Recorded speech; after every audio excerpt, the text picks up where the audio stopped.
Ya, Horas, sahabat Omnipora dimanapun berada pada hari ini. Senang saya dapat menemui Anda kembali lewat video ini dan kali ini saya ingin berbagi kisah pengalaman saya beberapa hari yang lalu ketika saya menerima kiriman video dari dua orang sahabat saya, dua video yang berbeda tapi tema yang mirip-mirip, hampir sama. Nah, saya ingin mengupas dua video ini bagi kita pada saat ini. Yang pertama, saya kupas dulu video yang diberi judul Pengkhianat. Nah, di dalam video ini, sang orator memberikan artian pengkhianat itu kira-kira begini.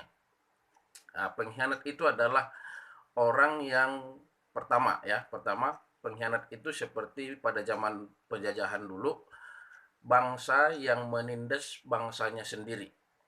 Itulah yang dimaksud dengan pengkhianat. Jadi bukan penjajahnya gitu, tapi bangsa sendiri yang sudah sama-sama dijajah menindas bangsanya, itulah yang sama dengan pengkhianat. Dan pengkhianat itu lebih kejam daripada penjajah. Nah, bisa dibayangkan lah ya apa yang dimaksudkan oleh si orator.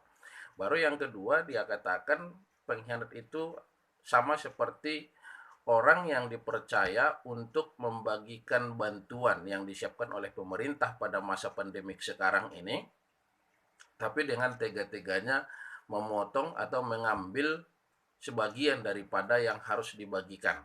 Katakanlah misalnya beras 10 kilo yang harusnya dibagi tapi menjadi 8 kilo, atau uang yang harus dibagi misalnya 600.000 tetapi yang sampai ke masyarakat hanya 300.000.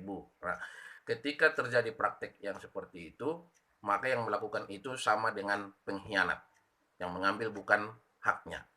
Artinya yang merusak, ya, yang merusak itu termasuk bagian daripada pekerjaan pengkhianat. Nah, saya pikir dua artian ini yang disampaikan oleh orator ini, saya sependapat walaupun tidak sepenuhnya, tapi oke lah, sah-sah saja lah, karena tidak menjadi sebuah persoalan yang bisa mendatangkan perdebatan yang panjang, saya pikir, tentang arti daripada pengkhianat itu. Nah, kemudian setelah artian yang dua ini disampaikan, maka di akhir atau di ujung-ujung video ini, sang orator menyampaikan seruannya supaya yang melakukan praktek hidup seperti itu harus bertobat. Bertobatlah. Orang yang mau mengkhianat, yang melakukan pengkhianatan harus bertobat. Nah, penekanannya sangat jelas sekali, arahnya ke situ. Oke, kita selesai dengan video yang pertama ini. Baru kita masuk kepada video yang kedua yang dikirimkan sahabat saya, yaitu tentang pertobatan juga. Bahkan judul daripada orasi yang disampaikan adalah repentance, ya, pertobatan. Oke. Nah, dalam video itu dijelaskan seseorang yang bertobat itu tidak cukup hanya dengan mengaku bahwa Yesus adalah Tuhan. Kalau seorang yang bertobat hanya mengaku dan percaya bahwa Yesus adalah Tuhan, itu sama seperti apa yang dilakukan oleh iblis. Iblis pun melakukan hal yang sama. Itu. Jadi maksud dia, kalau mau bertobat tidak hanya sebatas pengakuan, tapi lebih daripada itu. Nah, katanya dalam bahasa bahasa si orator, dia katakan harus ada pertobatan aspek horizontal dan vertikal. Ya, jadi harus ada tindakan yang menunjukkan perubahan, pertobatan terhadap sesama horizontal dan terhadap Tuhan, yaitu vertikal. Ya, itu artian yang beliau sampaikan. Dan kemudian dalam orasi itu, contoh yang disodor sebagai bentuk pertobatan adalah Zakheus. Nah, kita tahu dalam Alkitab Kristen bahwa Zakheus adalah seorang pemungut cukai yang melakukan tindakannya, perbuatannya, pekerjaannya dengan sesuatu yang curang, ya, sesuatu yang tidak benar begitu. Maka ketika Yesus menyapa Zakheus dan dia katakan bahwa dia mau singgah ke rumahnya, Zakheus langsung memberi respon positif kepada Yesus. Dia katakan bahwa setengah dari hartaku akan kuberikan kepada orang yang susah. dan jikalau ada yang kutipu akan kukembalikan 4 kali lipat. Nah, inilah contoh yang disampaikan oleh sang orator di dalam video itu. Maka kalau kita hubungkan, kita tarik dengan pertobatan yang dimaksud dengan contoh yang diberikan, saya pikir di masa sekarang ini, di masa kita sedang berjuang di bulan-bulan yang sulit ini, saya pikir ada sesuatu yang perlu dikuatkan kembali supaya contoh ini bisa semakin lebih tepat, lebih tidak seperti terkesan dipaksakan, begitu maksud saya. Nah, kemudian oleh karena temanya adalah pertobatan, maka sang orator mengarahkan supaya setiap orang yang melakukan penipuan, setiap orang yang melakukan kecurangan harus bertobat.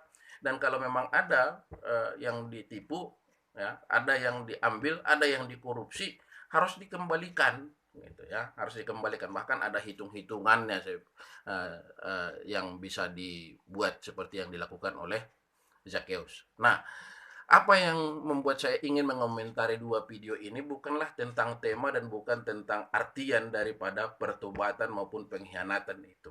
Yang membuat saya ingin berkomentar adalah ketika dua tema ini, dua bagian yang disodorkan oleh video ini diucapkan, disampaikan oleh oknum, ya, oleh orang yang bagi saya masih menyisakan satu pertanyaan tentang, ya, ini tentang sebuah testimoni yang beredar, yang dibagikan oleh sahabat saya, abang saya, ipar saya, tentang sebuah penipuan, tentang pengkhianatan dari kesepakatan yang dilakukan oleh mereka bertujuh di satu ruang yang disebut dengan ruang Maha Kudus. Kenapa saya geli? Kok begitu bernyalinya, bersemangatnya mereka menyampaikan tentang tema pertobatan dan pengkhianatan dan harus berbalik 180 derajat ini, padahal ada sebuah praktek yang pernah mereka lakukan dan mereka ada di sana dan ada saksi hidup yang sampai hari ini masih hidup, masih belum pernah menerima klarifikasi, begitu. Dan masih menyisakan tanda tanya. Ada apa sebenarnya? Kenapa bisa seperti itu? Dan itu berlanjut terus. Dan banyak orang yang diam-diam sebenarnya bertanya, tapi belum pernah ada penjelasan atau klarifikasi. Nah, untuk itu melalui video ini saya ingin mengatakan, menyampaikan sebuah pertanyaan kepada sang orator, apakah testimoni dari abang saya dan ipar saya, Pendeta Esra, itu adalah sebuah manipulasi, penipuan, atau fakta.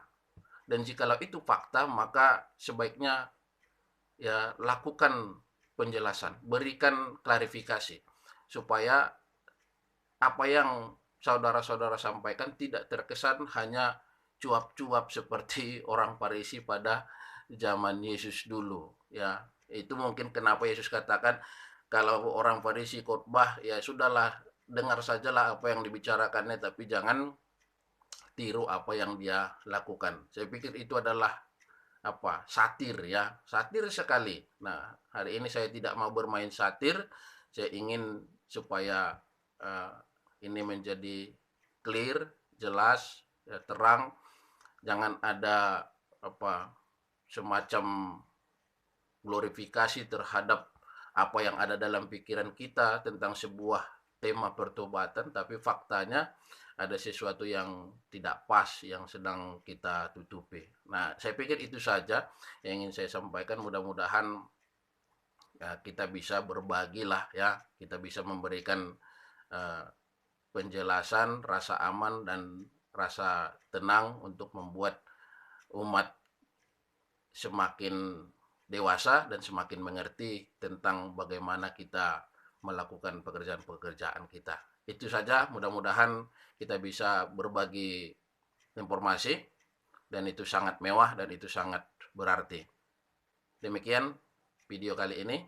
Sekian.